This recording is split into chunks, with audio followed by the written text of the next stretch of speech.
برستی ہے، جہاں صالحین کا ذکر ہو وہاں رحمتیں برستی ہیں، جہاں صدیق اکبر کا ذکر ہوگا وہاں رحمت برسے گی، جہاں فاروق اعظم کا ذکر ہوگا وہاں رحمت برسے گی، جہاں عثمان غنی کا ذکر ہوگا وہاں رحمت برسے گی، جہاں مولا کائنات کا ذکر ہوگا وہاں رحمت برسے گی، جہاں محفل میلاد ہوگی وہاں رحمت برسے گی۔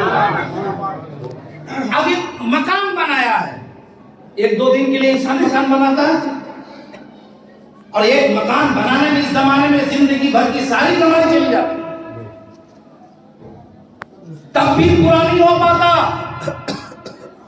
تو کون عقل مند ہے کہ زندگی کی پوری پراپرٹی مکان بنانے میں لگا دے اور پھر ایسی حماقت کر دے کہ وہ رحمت کا گھر زحمت کا گھر بن جائے، شیطان کا اڈا بن جائے؟ یہ حماقت کسی عقل سلیم والے کو نہیں کرنا چاہیے، لیکن ہمارے مسلمان کر رہے ہیں۔ اتنی محنت مشقت کر کے مکان بنایا، دکان بنایا، دعوت کر کے شیطان کو تم نے داخل کر دیا، اب رہنے والے بھی پریشان ہیں، مرد بھی پریشان ہے، عورت بھی پریشان ہے، بچے بھی پریشان ہیں۔ تو یہ دعوت تو شیطان کو آپ نے خود دیا ہے، تو ذمہ دار تو آپ ہیں۔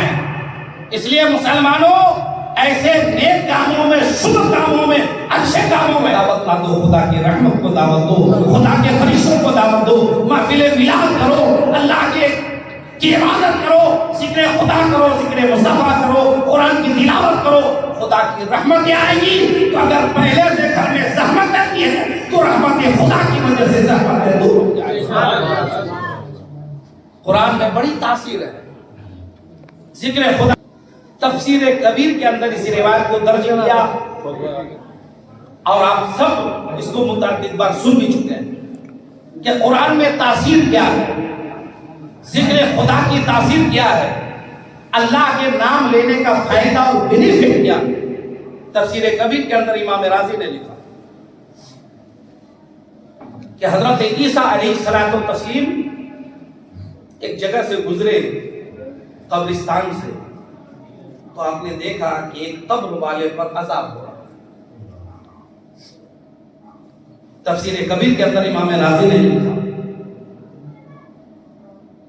قبل اس کے کہ میں ادھر جاؤں، حضرت عیسیٰ نے دیکھا کہ قبر والے پر عذاب ہو رہا ہے۔ قبر والا اوپر بیٹھا ہوا نہیں تھا، وہ قبر کے اندر تھا۔ پتا چلا کہ نبیوں کو اوپر کا بھی علم ہوتا ہے، نبی دیکھنے کے لیے یہ سر کی آنکھوں کے محتاج نہیں ہے، وہ نور خدا سے دیکھتا ہے۔ حضرت عیسیٰ نے دیکھا عذاب ہو رہا، آپ تشریف لے گئے۔ پھر جب آپ واپس ہو رہے ہیں اتفاق سے پھر آپ نے اس قبر والوں کو دیکھا، تو آپ دیکھ رہے کہ اب عذاب نہیں، اب وہ رحمت خداوندی میں ہے۔ حضرت عیسیٰ نے اللہ کی بارگاہ میں عرض کیا، پروردگار کی ماجرا کیا ہے؟ اتنی جلدی اچانک اتنی تبدیلی کیسے آئی؟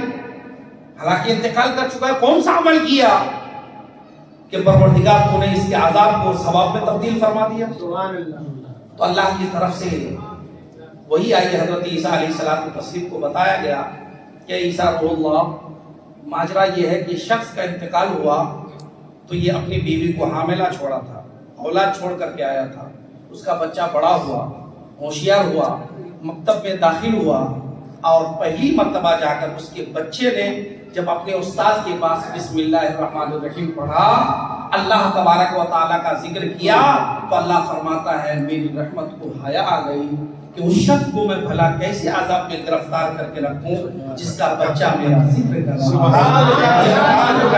رہا ہو۔ امام رازی نے تفسیر کبیر کے اندر اس روایت کو نقل فرمایا ہے۔ اس سے اندازہ کریں کہ اگر اللہ کا ذکر صرف رحمان رحیم کہہ کر کیا جائے تو بات عذاب میں ہو تو اللہ ثواب میں بدل دے، اگر قرآن کی تلاوت ہو، مسلسل ذکر خدا ہو، تو اللہ قبر والوں پر بھی کتنی رحمت نازل فرمائے گا، اور جو محفل میں بیٹھو ان پر بھی کتنی رحمت نازل فرمائے گا۔ جب ذکر خدا کا اثر قبر میں ہو رہا ہے تو جو لوگ کر رہے ہیں ان پر اثر ہوگا کہ نہیں؟ علامہ مفتی احمد یار خان نعیمی نے میرقات شرح مشکات کے اندر اس روایت کو نقل فرمایا، اور دیگر کتابوں میں بھی یہ روایت موجود ہے۔ حضرت شیخ محی الدین ابن عربی جو تاجدار کشف و کرامت، وہ فرماتے کہ میں ایک جگہ بیٹھا تھا، ایک جوان میرے پاس آیا، بڑا نیک جوان، بہت نیک جوان۔ اس نیک جوان کا کشف آپ دیکھیں، کہتے میں بیٹھا تھا، وہ جوان میرے پاس آیا اور رونے لگا۔ میں نے کہا جوان تمہارے رونے کا سبب؟ تو اس نے کہا کہ حضور میں نے اپنی فوت شدہ ماں کو، جو میری ماں انتقال کر گئی، میں نے اپنی ماں کو دیکھا کہ وہ عذاب الہی میں گرفتار ہے، حضور میں اس لیے آنسو بہا رہا ہوں۔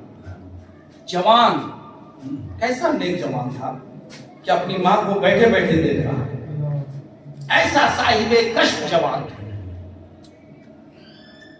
تو حضرت محی الدین ابن عربی کہتے ہیں کہ میں نے ایک حدیث پاک پڑھی تھی مصطفیٰ جان رحمت،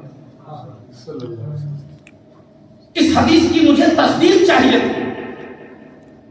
وہ حدیث پاک یہ تھی کہ جس نے 70,000 مرتبہ کلمہ طیبہ پڑھا، جس نے 70,000 مرتبہ کلمہ طیبہ پڑھا، لا الہ الا اللہ محمد رسول اللہ، 70,000 مرتبہ، اس کی مغفرت ہو جاتی ہے۔ سبحان اللہ، اس کی کیا ہو جاتی ہے؟ مغفرت ہو جاتی ہے۔ تو شیخ محی الدین ابن عربی کہتے ہیں کہ میں نے 70,000 کلمہ پہلے سے پڑھا ہوا تھا، میں نے پڑھ رکھا تھا 70,000 مرتبہ کلمہ شریف۔ تو میں نے دل میں سنتے جائے آپ، تو میں نے دل میں اس جوان پر رحم کھا کر دل میں میں نے وہ پڑھے ہوئے 70,000 کلمہ مبارکہ کا ثواب ان کی ماں کو بھیج دیا۔ سبحان اللہ۔ کہتا ہے تھوڑی دیر میں جوان مسکرانے لگا۔ میں نے کہا اب مسکرانے کی وجہ؟ وہ جوان عرض کرنے لگا حضور اب میں پھر اپنی ماں کو دیکھ رہا ہوں، اب میں کہتا ہوں حضور اب میری ماں عذاب میں نہیں ہے، اب میری ماں رحمت الہی میں ہے، اللہ نے ان کے عذاب کو ثواب میں بدل دیا۔ اب محی الدین ابن عربی کہتے ہیں مجھے اس حدیث پاک کی تصدیق اس جوان کے کشف سے ملی، اور اس جوان کے کشف کا عالم مجھے اس حدیث پاک سے مل گیا۔ یعنی اس حدیث پاک کا مطلب یہ ہے روایت کا کہ اگر اللہ چاہے تو کچھ لوگوں کو بطور کشف کے آخرت کے احوال بھی بتا سکتا ہے۔ دیکھا ارے میاں جب یہ عام آدمی کے علم کا یہ عالم کہ کشف کے ذریعے معلوم کر سکتا ہے تو میرے رسول گرامی کے علم کا عالم ہوگا، آقا سرور کائنات کے علم کا۔ اس روایت سے یہ بھی پتا چلا کہ اولاد کو ماں باپ کا خیال رکھنا چاہیے زندگی میں بھی اور بعد میں ساتھ۔ یہ جوان نے دیا نا یہ تصور، کیونکہ ماں باپ ایسی چیز ہے وہ بھلائی نہیں جاتی۔ اولاد کو ماں باپ کی ضرورت اس زندگی میں بھی ہے، اولاد کو ماں باپ کی ضرورت اس زندگی میں بھی ہے۔ رب ذوالجلال نے قرآن میں ایک جگہ نہیں درجنوں جگہ اولاد سے خطاب فرمایا ہے کہ میری بندگی کرو، ماں باپ کے ساتھ حسن سلوک، میری عبادت کرو، ماں باپ کی خدمت کرو، میری عبادت کرو، ماں باپ کے ساتھ بھلائی کرو، میری عبادت کرو، ماں باپ کا حق ادا کرو۔ درجنوں آیات طیبات قرآن مقدس میں موجود ہیں، اور اس روایت سے بھی ہمیں پتا چل گیا کہ ارے ماں باپ زندہ رہے تب بھی اولاد پر حق ہے ان کی خدمت کرتے رہیں، اگر وہ ماں باپ انتقال کر جائے تب بھی اولاد پر یہ حق ہے کہ ماں باپ کی خدمت کرتے رہیں۔ اللہ نے قرآن میں فرمایا وَقُلْ رَبِّ ارْحَمْهُمَا كَمَا رَبَّيَانِي صَغِيرًا۔ مفسرین نے اس آیت کی تفسیر یہی لکھی کہ ماں باپ زندہ ہو تب بھی رحمت و مغفرت کی دعا کرتے رہو، اور ماں باپ کا اگر انتقال ہو جائے تب بھی رحمت و مغفرت کی دعا کرتے رہو۔ اس آیت کی بہت ساری تفسیر ہے۔